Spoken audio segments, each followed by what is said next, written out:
So you said you're working on a manuscript for another book. Can you give us Yeah. any hints, any ideas about what that's shaping up to be? Yes, definitely. I mentioned it's a sweet romance, so it will be their character names right now I'm still working through. Sometimes, I choose names, but they don't fit, and so I have to just keep wait. I have to wait until they pop in, but that's okay. So it's a sweet romance, and the meet cute initially happens at the dog park, and it will follow their journey. But a lot of times in some of these romance books, the men tend to be the heroes. Not always, right?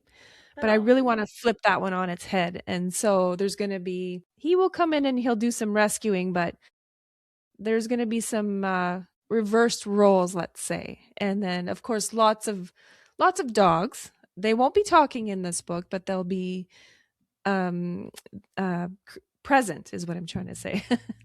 And there's the best friend in there who's kind of jealous. So I'm really having a difficult time describing this book without giving away the plot, and and I I'm don't want you to struggling give through away it. anything. We want to keep that as a Oh, surprise for no, the no, readers. But it's that's fine. It's just I'm laughing at myself because I can hear myself struggling to describe this book, but it's like, oh, it's a romance. Yeah, okay. Well, what else? I get you. I But get you. it's fun. I've had so much fun writing that one, and it's spilled out of me as well. So we'll see.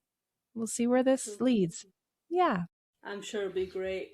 Part of me is thinking, wow, wouldn't it be interesting if the man wasn't so much the hero as maybe assuming that he has a dog, if the dog was the hero assisted by the man, but Well, I that's can just tell you that he has two corgis, but they're not his, they're his mom's.